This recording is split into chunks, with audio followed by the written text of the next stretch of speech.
Hey creative friends, welcome to tracibautistaCOLOR. In this video, I am sharing with you some of my previous ink collections and talking about the process of developing my brand new 7th anniversary Watermedia ink collection. Here are just a sampling of some of the inks that I've created throughout the years, and I will be making a few new ones for the 7 collection, but I'm also going to be incorporating some from previous collections.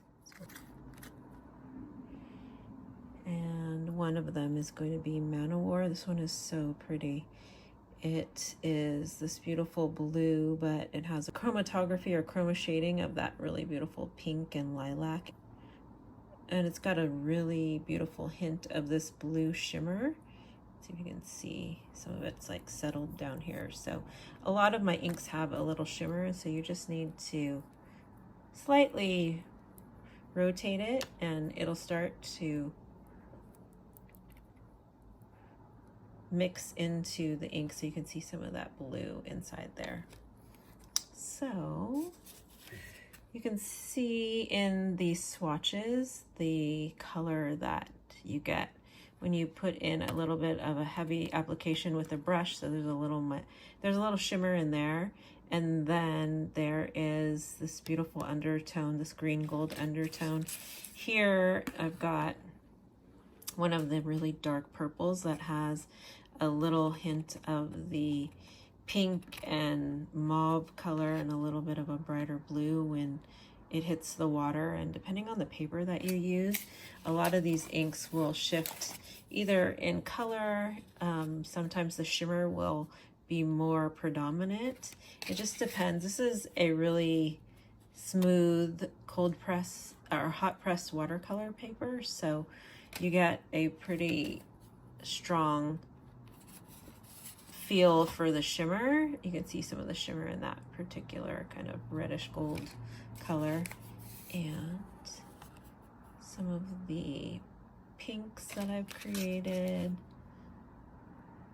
There's that green gold. I really love some of these blues where you can see all the different colors once you get more water into it. And so to create these swatches, I laid down color with a brush and then took a wet brush and dipped back into it, and then also used a blunt needle syringe and or a dip pen to make the line work in there, and then a little flick of the inks using the brush and the edge of the dip pen. So there, in this ink, you can see there's 1, 2, 3, 4 different shades of that really beautiful burgundy purple color. So it's really fun to create these swatches. A little bit of the blue, turquoisey blue with a little hint of the shimmer. Many of my inks have a somewhat slight shimmer. Some of them have stronger shimmering qualities depending on the amount of the mica that has been included. You can see that one has a hint of gold, and they're all different. I use a lot of different shimmers to create these sparkly inks, but I really do love these blue and purple combinations. The Watermedia inks are perfect for all kinds of mixed media applications, including blending them with my handcrafted artisanal watercolors and using them as a resist over pigment bars. They are fun to play and experiment in a variety of paper substrates, sketchbooks, and art journals, as you'll see in the next portion of the video, where I share a peek behind the scenes in designing the new 7 collection and some of the tests that I have done on a variety of papers.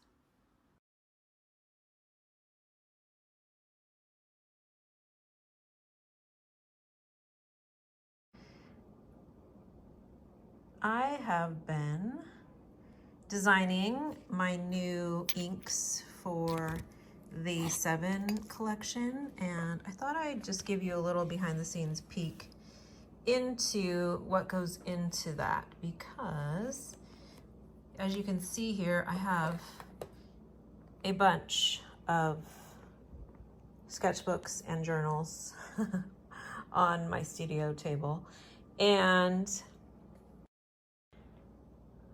let's show you. So far I have worked on just a couple of blues and this really beautiful teal green color, turquoisey green, and I'm really loving these. I've also designed them, especially this new set, to be used with dip pens and some fountain pens. So this is, I'm gonna go by the paper or the sketchbook and just kind of give you an overview of them. This is a Stillman & Burn Alpha Series mini sketchbook. So this actually is really great. It does take Watermedia really well, and you can see how rich in color this ink is. So you can see that blue has just a hint of sparkle in it when I tilt the paper. But what I'm loving also is what happens when you add a brush of water first and then draw through the ink with a dip pen. This is with a glass dip pen. You can really see the colors separate, so you get to see the chromatography and what colors are inside of the ink. So this particular blue, you can see it has a little hint of pink in there, lavender, and then this royal blue. And then this teal turquoise has a little hint of this yellow green or green gold, and varying shades of a greenish blue color. And you can, this one also has a tiny bit of shimmer in it. Most of my inks have shimmer that I've created. So this is interesting. I think my dip pen, I was using a dip pen here, and it got overly wet. And so you can see it bleeding into the paper. And then I did a little bit of swatching and added just a swipe of water, so you can see that the ink ends up kind of bleeding into it, which I love that effect. So I'll be sharing also a bunch of different mark making tools I use for the inks in probably another video. I'll do a swatching video with a bunch of different ink tools. I've been creating handcrafted artisanal Watermedia inks since 2017, and primarily they're sold through my subscription. So once in a while they're available in my shop, but I really have been testing out lots of different papers. This is a Hahnemühle Sketch-In Note mini kind of pocket journal, and this paper I'm not too fond of with the various dip pens and the glass dip pens. You can see how it feathers, and it's the paper that's causing that, because when you look at it on these other papers, that doesn't happen. So it's however this paper is sized, it definitely does bleed a little bit when you're using some type of writing instrument.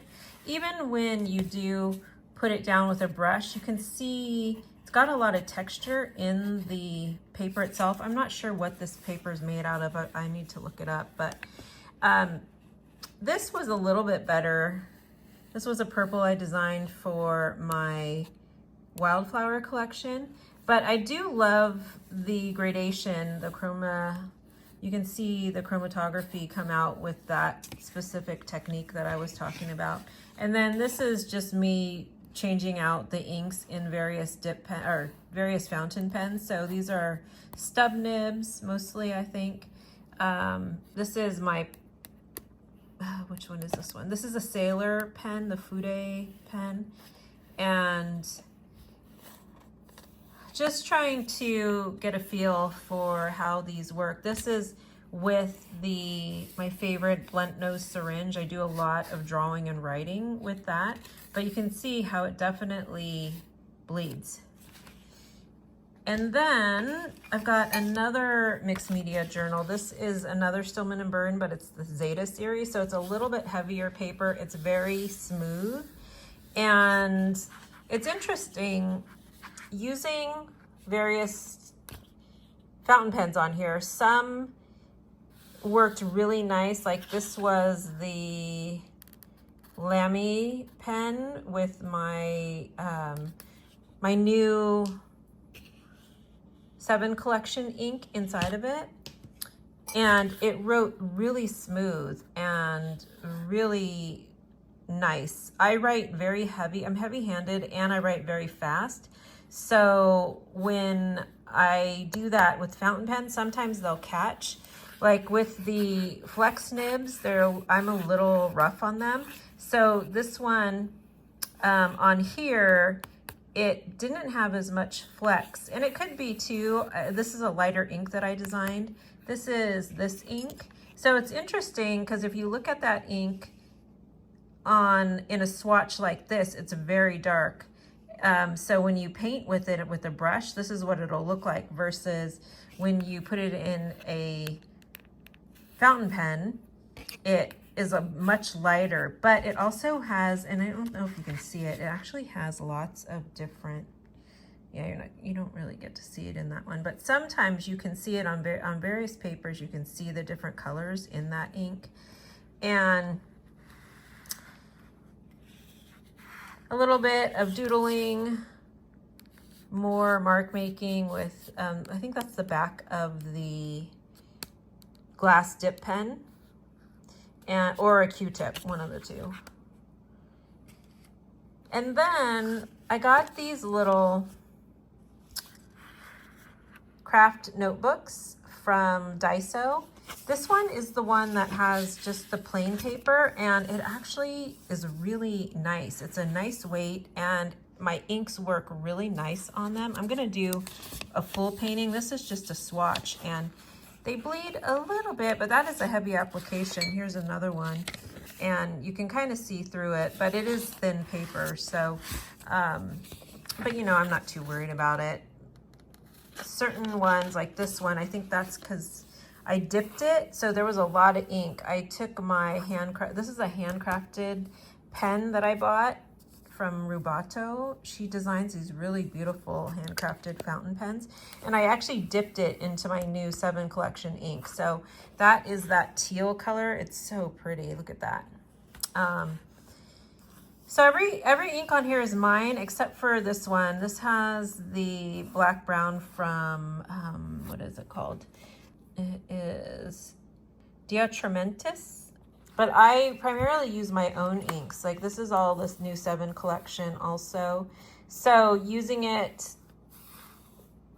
in the dip pen, in the glass dip pen, and then dipping it in water once the ink is starting to run out. And I really love how you can get these really nice monochromatic shades of the ink. So it's from darker to a little lighter, and then even lighter when you dip it in the water again for the 3rd time. And then this is another Daiso sketchbook notebook, and this one has graph paper. And some of the fountain pens, like the Lamy pens, were really kind of, I felt like they were scratchy on here. So definitely not as smooth, but I love graph paper. So I just kept writing with the same pen. So I just would, you know, write. This is all my ink. The only one on here that's not, I think everything on here is mine, except for these little lines, that's not mine. But everything else is designed by myself. And this is the new 7 collection ink with the fountain pen that I actually dipped the fountain pen because it has a bit of a flex nib. So you can also see how rich the color is. This is inside one of the Sailor pens, and it writes so smooth inside there. And then I also experimented inside the Moleskine Cashier journal. I used to use this as my kind of idea book journal for many years. So I had an extra one in there, and so I just started scribbling inside there. This is some of the swatching that I'll share in another video. But this is the ManOWar ink that I designed in 2020. This is part of the Lanikai collection. And this ink is so pretty. So look how dark it can get. And then depending on the tool or this is a dip pen that I used in that one with a pointed nib. And then various brushes and different mark making tools that I used. But really, really pretty. And this is a Moleskine, watercolor sketchbook. And then, oh, well, there's 3 more. Just trying to make this video not too long, but this is my new Musubi journal.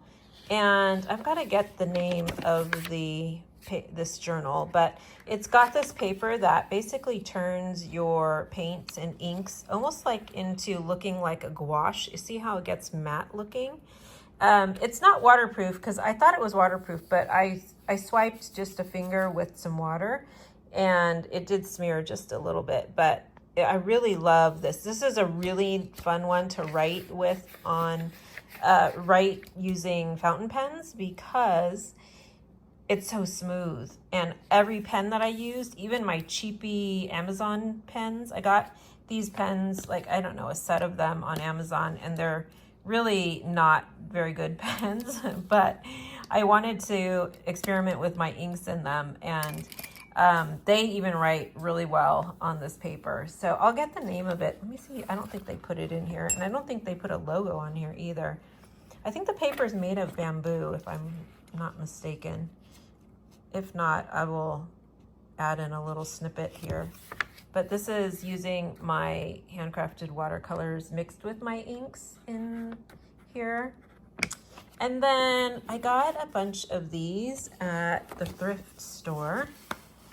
And they're Chinese calligraphy practice books. And so I just use them to write with the different pens also, just to see how well they worked. I love anything that's like graph paper. And then lastly is one of my favorite swatching books is this Daiso. This is from Daiso also. Let me show you the cover. It's a little like it just says sketchbook on it, with that little piggy and the rabbit and the bear. And sometimes it's hit or miss whether or not you'll find them, but this is the like true to color, so you can see the swatches a little bit better on this with a little bit more water there. This is the green, the teal turquoise green. You can see what happens when you put water. You can see all the different colors in there. And then testing it with the different pens. This is in the Lamy pen. This is the Sailor pen. My Amazon ones.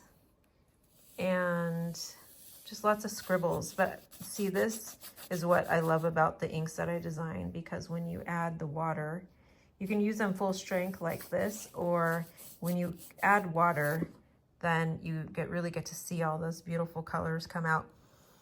And I primarily design these inks for the mixed media market, so they're for your sketchbook. But as I got familiar with the fountain pen market, I taught at the San Francisco Pen Show in 2018, and that's where I discovered fountain pen inks and fountain pens. And This is on just regular inkjet, or not inkjet, copy paper that you put in the laser printer. And that's really like, you know, thin, kind of inexpensive paper. So it does bleed a little bit, but there was a lot of ink on the brush.